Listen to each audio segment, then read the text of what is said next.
अक्सर घरों में जब बिजली की तार टूट जाती है, खराब हो जाती है, तो उसको जोड़ने के लिए टेप का इस्तेमाल किया जाता है, जो तार को जोड़ने के साथ करंट लगने के डर को भी खत्म कर देती है। इसलिए आज मैं आपको मामूली सी टेप इंडियन फैक्ट्री में कैसे बनाया जाता है उसका पूरा प्रोसेस दिखाने वाला हूँ। बिजली की तारों को आपस में जोड़ने वाली टेप बनाने के लिए सबसे पहले प्लास्टिक की बड़ी बड़ी रोलों को चाइना से मंगवाया जाता है। फिर इसको फैक्ट्री में लाने के बाद इसको ओपन किया जाता है और इसको मशीन में सेट करने से पहले इसके बीच में एक लोहे की रॉड डाली जाती है ताकि मशीन में इसे फंसाया जा सके। अब इसको उठा के मशीन तक ले जाया जाएगा। फिर पुराने वाले रोल से नए वाले रोल को जोड़ दिया जाएगा, क्योंकि अगर नए रोल को दोबारा से मशीन में अगर सेट किया जाएगा तो उसमें बहुत ही ज्यादा टाइम लग जाता है। इसी कारण पुराने वाले रोल जब थोड़ा सा बच जाता है तो उसको नए वाले रोल से जोड़ दिया जाता है। मशीन में रोल को अच्छी तरीके से सेट करने के बाद मशीन को चालू कर दिया जाता है। अब ये रोल मशीन में नीचे से ऊपर तक इसी तरीके से घूमता रहता है। अब ये रोल मामूली सी आप पन्नी समझ सकते हैं। इसको टेप बनाने के लिए इसमें काफी स्ट्रॉन्ग ग्लू डाला जाता है। तो भैया ने यहाँ पर ग्लू का बाल्टी उठा के मशीन के आगे वाले हिस्से में पलट दिया है। फिर अपना जितना भी ग्लू होता है इस रोल पे लगातार इसी तरीके से चढ़ता रहता है और जितना भी एक्स्ट्रा ग्लू होता है इस रॉड की मदद से वो नीचे निकल जाता है। अब यहाँ से अपना जितना भी रोल होता है ग्लू के साथ मिक्स होकर मशीन में आगे बढ़ता रहता है और इस मशीन के अंदर काफी सारे हीटर लगे होते हैं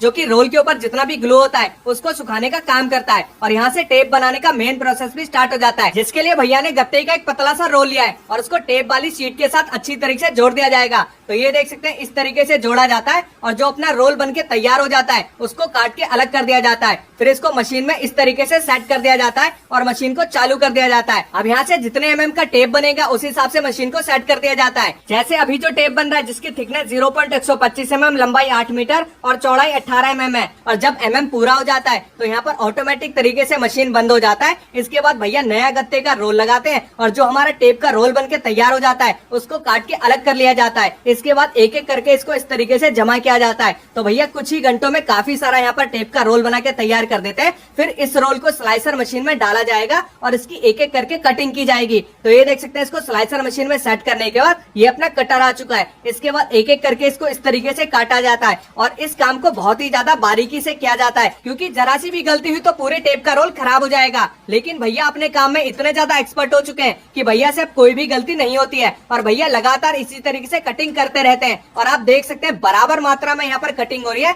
ना कोई ज्यादा हो रहा है ना कोई कम हो रहा है। और जब कटिंग पूरा हो जाता है फिर मशीन को ओपन किया जाता है। फिर सारे टेप को निकाल के करेट में इकट्ठा कर लिया जाता है। अब इस करेट को उठा के पैकिंग वाले डिपार्टमेंट में भेजा जाएगा। तो सबसे पहले लेमिनेशन वाली पन्नी बिछाई गई है, फिर एक एक करके इसके अंदर ब्रांडिंग डाला जाता है। अभी तक आपने पीछे जितना भी काम देखा है वो सारा का सारा काम मशीनों द्वारा हो रहा था और आगे जितना भी काम होगा अब सब हाथों से किया जाएगा। और आंटी जी के हाथों की स्पीड इतनी बढ़िया है कि अच्छे खासे मशीनों को भी फेल कर दे। फिर सारे टेपों को बढ़िया से लेमिनेट करने के लिए ऊपर से हॉट ब्लोअर भी मारा जाता है और इसके बाद सारे उल्टी टेपों को सीधा कर लिया जाता है। अब आप सोच रहे होंगे कि इसको सीधा क्यों किया जाता है, तो भैया ऊपर से भी यहाँ पर हॉट ब्लोअर मारा जाता है ताकि सारा टेप अच्छी तरीके से लेमिनेट